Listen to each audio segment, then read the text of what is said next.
Hello అండి. ఎలా ఉన్నారండి అందరూ? బాగున్నారా? మీరంతా బాగుండాలని మనస్ఫూర్తిగా దేవుడిని కోరుకుంటున్నాను.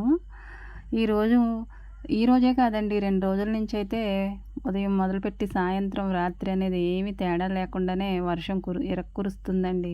మరి అలాంటప్పుడు బయట పనులు చేసుకోవాలంటే చాలా కష్టం. అయినా గానీ తప్పదండి. ఆ చినుకులు అలా తడుచుకుంటూ ఆ కుండీ దగ్గరికి ఆ నీళ్లు పట్టుకోవడానికి ఇంకా పనులైతే చాలా ఉంటాయి కదండీ! వర్షం అయినా సరే వాటిని పట్టించుకోకుండానే మన పనులైతే మనం చేసుకుంటాము. ఆగస్ట్ 15థ్ నుంచి కూడా 3 రోజులు వరుసనే సెలవులైతే ఇచ్చారు పిల్లలకి. ఈ రోజైతే స్కూల్ ఉందండి. ఉదయాన్నే లేచాను. బయటైతే తుడిచేశాను. వర్షం చినుకులనే అలా తుడిచేశానండి. మరి వీడియో తీయలేం గదండీ బయట. ఇంకా నీళ్లు కూడా పట్టేశాను. ఇంక మంచినీళ్ళు అన్నీ పని అయిపోయిన తర్వాత ఇక్కడ గ్యాస్ దగ్గరికైతే వచ్చాను. గ్యాస్ అయితే నాకు అంత నీట్‌గా ఉన్నట్టు అనిపించలేదండి. జిడ్డు జిడ్డుగా ఉంది. ఇక నిన్నైతే మరి సండే కాబట్టి చికెన్ అలాంటివి చేసుకుంటాం గదండీ! అప్పుడు నూనె మరకలు అవి ఎక్కువ అయితే పడుతూ ఉంటాయి. ఇక డైలీ ఉదయాన్నే నేను మరకలున్నా లేకపోయినా ఈ క్లాత్ తోటైతే తుడుస్తాను. ఈ మరకలు అప్పటికప్పుడు తుడిచే కన్నా కూడా ఇలా ఉదయాన్నే తుడుస్తూ ఉంటే ఎందుకనోనండి చాలా ఈజీగా పోతాయి. నేను అందుకనే పొద్దున్నే తుడుస్తాను. ఈ గ్యాస్ ఎలిగించే ముందు నీట్‌గా క్లీన్ చేసుకున్న తర్వాత అప్పుడు గ్యాస్ అయితే అంటించుకుంటానండి. ఇంకా గ్యాస్ తుడిచిన తర్వాత మరి వసారా కూడా తుడుచుకోవాలి. ఇంకా బయట కూడా తుడవాలి హాల్లోను. ఇలా బయట ఎంతో వర్షంగా ఉందండి. అయినా గానీ పనులైతే ఇలా చేసుకుంటూనే ఉంటాం గదండీ! మరి మన వాళ్ళందరికీ వండి పెట్టుకోవాలి కదా! ఎన్ని పనులు ఎలా ఉన్నా తినడం, తాగడం తప్పదు. ఈ పని మాత్రం కంపల్సరీ చేయవలసిందే. ఈ వర్షం మనకి కొన్ని పనులైతే చేయకుండానే మనకి హెల్ప్ చేస్తుందండి. అంటే బట్టలు ఉతుకుడు తగ్గిస్తుంది. మిగతా పనులన్నీ కామనే. ఇంకా పొలం పనులకెళ్ళే వాళ్ళకి ఇంకా రెస్ట్‌గా అనిపిస్తుందిలెండి. ఈ వర్షం పడ్డన్ని రోజులు కూడా ఇంటి దగ్గరే ఉంటారు. మా విలేజ్‌లో అయితే అలా జరుగుతుందండి. ఇంకా డ్యూటీసు, జాబులని వెళ్ళే వాళ్ళకైతే ఈ వర్షమే కాదండి మరి ఏ కాలం కూడా హాలిడేస్ అయితే ఇవ్వదు. ఇస్తుందిలెండి గవర్నమెంట్. ఈరోజు నేను పిల్లలనైతే స్కూలుకి పంపించేయడానికే వంట పనైతే మొదలుపెట్టేశానండి. మొదలుపెట్టి అన్నం వండేశాను. పప్పుచారు అయితే తాలింపు పెట్టేశాను. ఇంకా బాబునైతే పంపించేసానండి బాక్స్ పెట్టేసి. కానీ నేనేమో మెసేజ్ చూసుకోలేదు. వాట్సాప్‌లో వచ్చిన మెసేజు. ఇక బాబుని అలా పంపించిన తర్వాత పాపలిద్దరికి కూడా మెసేజ్ వచ్చింది 7:30కి. అప్పుడు చూసుకుంటే స్కూలు తుఫాను కారణంగా సెలవని వచ్చిందండి.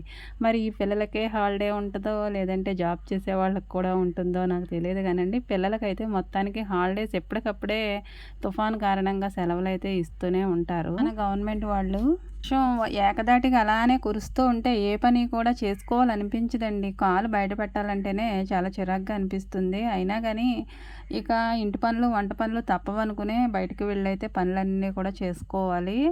ఇంకా మేకలు, ఇంకా గేదెలు ఇలా ఉండేవాళ్ళైతే మా విలేజ్‌లో వాళ్ళైతే అలా తడుచుకుంటూనే ఆటిలికి గడ్డి కోసుకోవడం, ఇంకా వాటిని తోలుకెళ్ళడం, కట్టుకోవడం, పాలు తీసుకోవడం ఇవన్నీ ఉంటాయండి. ఇవన్నీ కూడా మేము పడ్డాము ఒకప్పుడు. ఈ సంవత్సరమే మేము గేదెలు లేకుండా ఉన్నాం గానీ, ప్రతి సంవత్సరం కూడా మావయ్య ఈ వర్షాకాలం అని కూడా లేకుండా పొద్దున్నే మాకన్నా ముందే లేచేసి పాలు తీసుకొచ్చి అక్కడ పెట్టి మరి మమ్మల్ని లేపేవారు. ఆ రోజులు తలుచుకుంటే చాలా బాధగా అనిపిస్తుంది. ఇప్పుడేమో మాకు గేదెలు లేవు. ఉంటే ఒక బాధ, లేకపోతే ఇంకొక బాధ అండి. ఉన్నాయనుకోండి ఇలాంటి వర్షాకాలం అప్పుడైతే చాలా ఇబ్బందులే ఎదుర్కోవాలి. లేకపోతేనేమో పాలు కొనుక్కోవాలి. పాలు అలవాటైన వాళ్ళు, ఇంట్లో పాడే అలవాటు ఉన్న వాళ్ళైతే బయట పాలు కొనుక్కోవడానికి గానీ, వాటిని తాగడానికి కానీ చాలా ఇబ్బంది. మా పాలున్నట్టు ఇప్పుడు కొన్న పాలతోటైతే మేము చాలా ఇబ్బంది పడుతున్నాము.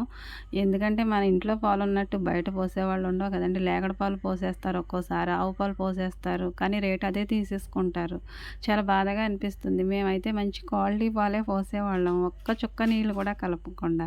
ఇవన్నీ ఎందుకు చెప్తున్నానంటే ఈ వర్షం రోజులొచ్చేటప్పటికైతే నాకు అవన్నీ కూడా గుర్తొచ్చేసాయండి పొద్దున్నే. అందుకనే మీతో షేర్ చేసుకున్నాను. కాలం ఎప్పుడు కూడా ఒకే విధంగా ఉండదనుకోవడానికి నాకు ఈరోజు పొద్దున్నే గుర్తొచ్చిన ఈ సంఘటనే కారణమండి. ఎందుకంటే మనుషులెప్పుడూ ఒకే విధంగా ఉండరు. కాలం కూడా ఒకే విధంగా ఉండదు. ఒకప్పుడు మంచిగా ఉన్నవాళ్ళు ఇంకొకప్పుడైతే మంచిగా ఉండలేరేమో బహుశా. ఎందుకంటే కాలం ఎప్పుడు ఎవరిని ఎలా నిలబెడుతుందో అలానే నుంచోవాలి. ఒకప్పుడు చాలా గేదెలుండేవి. కానీ మరి మామయ్య గారి హెల్త్ అలా అయిన తర్వాత ఒక్కొక్కటిగా మొత్తం అమ్మేయాల్సొచ్చింది. మరి వాటిని ఎవరు చూసుకుంటారండి? ఆడవాళ్ళు చేయలేరు గదా! అలాగే అత్తయ్య 2 గేదెలనైతే ఒక 10 నెలల వరకు అలానే చూసుకొని వాటి సూడి నిలిచిన తర్వాత ఆ రెండిటిని ఒక్కొక్కటిగా అమ్మేసాము. ఇంక మా వారున్నారంటే ఆ గేదెల పని గట్టా అంతగా ఆయనకి తెలీదు. అందుకని గేదెని ఒక్కటి గూడా ఉంచుకోలేదు. కొన్ని జ్ఞాపకాలు చాలా సంతోషాన్ని కలిగిస్తాయి. ఇంకొన్నైతే చాలా బాధనే కలిగిస్తాయండి. నాకెందుకో ఈరోజు మా గేదెలు గుర్తొచ్చాయి. మా పాడి గుర్తొచ్చింది. ఇంకా మా ఇంటికి ఉదయాన్నే చాలామందైతే పాలు కోసం వచ్చేవారు. ఈ మాటలు చెప్తుంటే నాకు చాలా బాధైతే కలిగిందండి. ఏడుపు కూడా వచ్చేసింది. ఎందుకంటే కాలం ఎవరిని ఎప్పుడు ఎలా నిలబెడుతుందో తెలీదు. కానీ మన పేరెంట్స్ ఉంటారు. మన పేరెంట్స్ మంచిగా ఉంటే అంతా కూడా బాగుంటుంది. కొన్ని సంవత్సరాల పాటైతే మనకి ఒక ఆధారం అంటూ ఉంటుంది. ఇంట్లో ఏమున్నా లేకపోయినా అమ్మ, నాన్న, అత్త, మామ మనకి ముఖ్యమండి. వాళ్ళు ఎంతో జీవితాన్ని అనుభవించారు. వాళ్ళుంటే మన కళ్ళ ముందు చాలనుకుంటాను నేనైతే. ఇంకా అంతకు మించిన ఆశలు ఏమీ లేవు. జీవితానికి అది చాలండి. కళ్ళ ముందు పెద్దవాళ్ళుంటే కొండంత ధైర్యమే ఉంటుందండి. ఆస్తులంటారా? ఆస్తులు ఇవాళ ఉంటాయి, రేపు పోతాయి. రేపనే రోజునొస్తాయి, ఈరోజు లేకపోవచ్చు. అలా ఆస్తులకి, అంతస్తులకి అంత ఇంపార్టెన్స్ అయితే నేనివ్వను. అవన్నీ కూడా మనం సంపాదిస్తేనే వస్తాయి. అంతేగాని అవి మనల్ని సంపాదించలేవు కదా! మనిషి జీవితం చాలా విలువైంది. డబ్బుతో కొనలేనిది. కానీ డబ్బే ముఖ్యమనుకుని ఈ మనుషుల్ని చిన్నచూపు చూస్తూ ఉంటారు కొంతమంది. నాకు అలా చేయడం అస్సలు నచ్చదు. నేనైతే మనిషికి తప్ప వేరే దేనికి కూడా అంతగా ప్రాధాన్యత ఇవ్వనండి. నా దృష్టిలో మనిషికున్న విలువ మరి ఇంకొక దానికైతే ఉండదు. ఇలా నేను ఏదో మాట్లాడాలనుకుని నాకున్న బాధనైతే ఇలా వచ్చేసిందండి. చాలా ఎమోషన్ అయిపోయాను. కన్నీళ్ళు కూడా వచ్చేసాయి. చాలాసేపు ఆగిన తర్వాత మరలా మాట్లాడాను. ఇలా బాధ మనం మనసులో ఉన్నది ఒక్కొక్కటి తలుచుకుంటూ ఉంటే ఒక్కొక్కసారి అయితే చాలా బాధ వచ్చేస్తుంది. అనుకోకుండానే ఏడుపు వచ్చేస్తుంది. అలా కొన్ని సంఘటనలు అయితే అందరికీ జరుగుతాయి, జరిగే ఉంటాయి. మనుషులం కదండి, మనకే ఉంటాయి బాధలైనా ఏదైనా. కానీ అవన్నీ కూడా మనకి ఒక మైలురాయి లాంటిదే. అక్కడే ఉండిపోమండి. ఎదరికైతే వస్తాం కదా! జీవితంలో ఎన్నో మైలురాళ్ళు, ఎన్నో బాధలను తట్టుకునే ముందుకు రావాలి. అప్పుడు మన గమ్యం ఏంటో మనం చేరుకోగలమనే నమ్మకం అయితే నాకుందండి. ఈరోజు వర్షం కారణంగా వంట చేశానండి. ఇంకా గిన్నెలైతే మరి తోముకోవాలి కదా! వంట చేసుకొని ఆరోగ్యంగా ఉండాలంటే గిన్నెలు శుభ్రంగా తోముకొని వాటిలోనూ మనం వంట చేసుకుంటాం, తింటాం, తాగుతాం. ఇంకా బట్టలు ఉతకడం అలాంటివి ఏమీ లేవండి. ఈ గిన్నెలు తోమడంతోనే, వంట చేయడంతోనే ఇలా పని అయితే సరిపెట్టేసుకున్నాను. వర్షం అయితే కొన్ని పనులైతే మనకి లేకుండా చేస్తుందండి.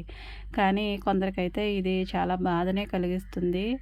ఎందుకంటే ఈ వర్షాకాలం గుండెలు చేత్తో పట్టుకుని ఉండేవాళ్ళు చాలామంది ఉంటారండి. ఈస్ట్ గోదావరి జిల్లాలో ఈ గోదావరి ప్రాంతం, ఇంకా కృష్ణా అలా నదులైతే ఎక్కడైతే దగ్గరగా ఉంటాయో వీళ్ళకైతే చాలా భయాందోళనలో ఉంటారు. రాత్రుళ్ళు నిద్రపోతారో లేదో తెలియదండి. సడన్గా గుర్తొస్తారు వాళ్ళు. గుండెల్లో ఒక్కసారిగా రాయి ఏదో పడినట్టు అనిపిస్తుంది. వర్షాకాలం నాకు కూడా అంతగా మంచిగా అనిపించదండి.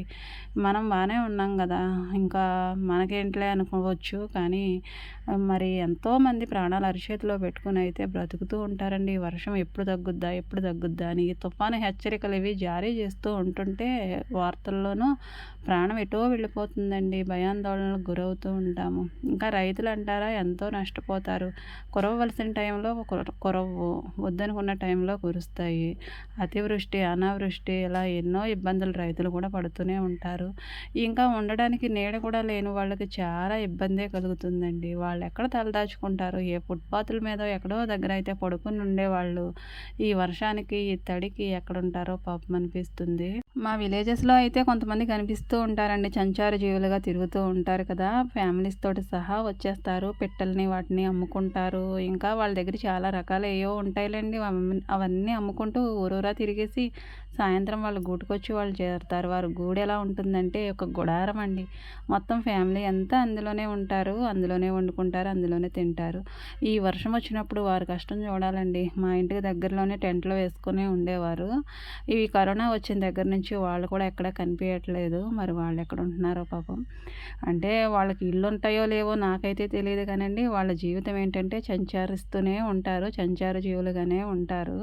అక్కడక్కడ ఊరూరా తిరుగుతూ వాళ్ళ జీవన విధానం అయితే సాగిస్తూ ఉంటారు. ఒక్కొక్కరికి ఒక్కొక్క జీవన విధానం ఉంటుంది కదండి. మనం అయితే స్థిరంగా మన ఇల్లు ఎక్కడుంటే అక్కడే ఆ ఊళ్ళోనే ఉంటాము. ఉంటాము, ఆ ఊళ్ళోనే కష్టపడతాము. లేదంటే మనకు నచ్చిన పని అయితే చేసుకుంటాం. కానీ అందరికి అదే విధంగా ఉండదు కదండీ! ఎవరి జీవన విధానం వాళ్ళకి అలా ఉంటుంది. కానీ మరి ఈ జీవన పోరాటంలో ఇలా కాలాలు వర్షాకాలం, వేసవికాలం, శీతాకాలం ఈ కాలాలకు సంబంధించి కొన్ని కొన్ని ఇబ్బందులైతే ఎదుర్కోవాల్సి ఉంటుందండి. ఏ కాలం ఎలా ఉన్నా కానీ ఈ వర్షాకాలంతోటైతే చాలా తిప్పలు తప్పవండి. నాకైతే ఈ వర్షాకాలం అంటే చాలా భయమండి. ఇప్పుడే కాదండి, చిన్నప్పటి నుంచి కూడా భయమే. తుఫాన్‌లాగా గాలి, వాన వీస్తూ ఉంటే నానేమో మరి పొలం పనులకెళ్ళి పొలాల్లో ఉంటారు కదండీ నాన్న వాళ్ళు.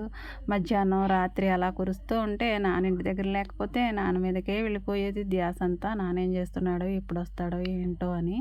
కానీ ఇప్పుడైతే అలాంటి పరిస్థితి లేకపోయినా కానీ ఏదో తెలియని ఆందోళన. మన వాళ్ళందరూ బాగున్నా కొంతమందయితే అదే పనిలో ఉంటారు గదండీ! మన వాళ్ళైనా కాకపోయినా భయమైతే వేస్తుందండి. ఈ వర్షాకాలం అంటే నాకు చెప్పలేనంత భయమండి. చిన్నప్పటి నుంచి కూడా ఇదే పరిస్థితి. ఈ వర్షాకాలం ఎప్పుడెళ్ళిపోతుందా? ఎప్పుడెళ్ళిపోతుందా? అని నేను ఎంత ప్రేయర్ చేసుకుంటానో, ఈ నాకు నచ్చని కాలాల్లోనూ ఈ వర్షాకాలమేనండి.